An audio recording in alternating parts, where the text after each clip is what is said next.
Hello Outsiders, it's Justice Pry here. And while the Power Rangers video I wanted to make didn't pan out just right, I can still talk about the franchise through its characters, merchandise, and overall seasons. Speaking of seasons, it's the Christmas season. So that means I gotta do the generic YouTube thing and review a holiday episode. Yes, I know it's still generic even if I point out how generic it is. Anyway, I figured for a Power Rangers Christmas episode, I would talk about the one Christmas episode that has stuck in the back of my head ever since I first saw it. A Season to Remember. Some of you may be asking yourselves why I didn't start with Mighty Morphin's I'm Dreamin' of a White Ranger, as that was the first Power Rangers Christmas episode. And truth be told, that episode has its merits as well, but the Zeo Christmas special has a stronger message that I really wanted to share with you all. So after that awesome Zeo theme, our episode opens differently than most Ranger episodes by having an older Tommy telling a Ranger story, this episode's plot, to his grandson. Admittedly, this scene is a little hard to watch knowing that Jason David Frank passed away at a much younger age than he's seen here, so may he rest in peace. That's all I'll say on that. Anyway, the story Tommy tells is one of his friends gathered around for a holiday celebration. And by holiday, I do mean holiday. Most holiday episodes of Power Rangers, and TV in general, tend to talk about just Christmas at this time of year. Maybe Hanukkah as well on occasion. To hear of other celebrations like Kwanza and how Australia celebrates Christmas, it's a nice touch to this episode.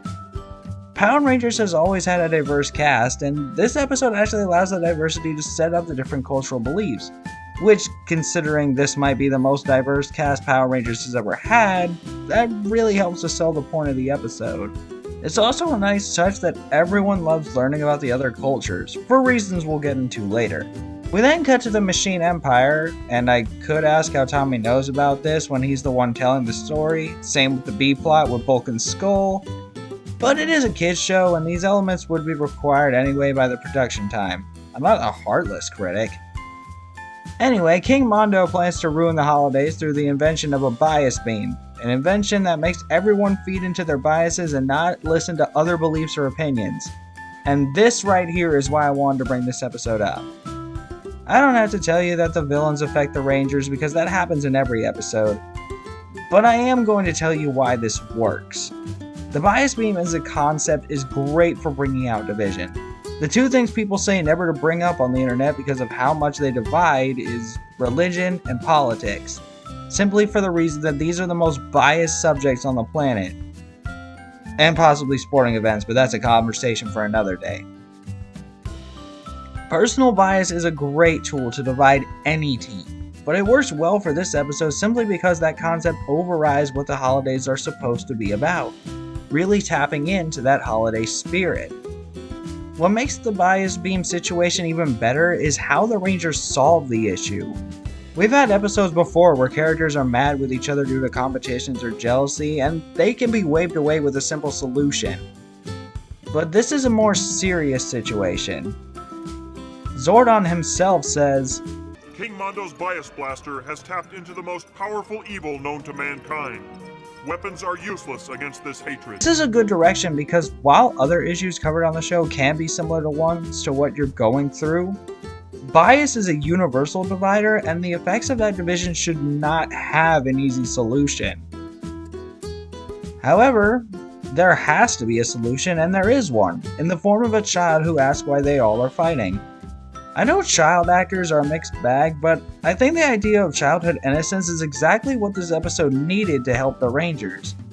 The child just wants everyone to be happy, and despite the team being mad at each other, they can be peaceful long enough to explain their disagreements to her.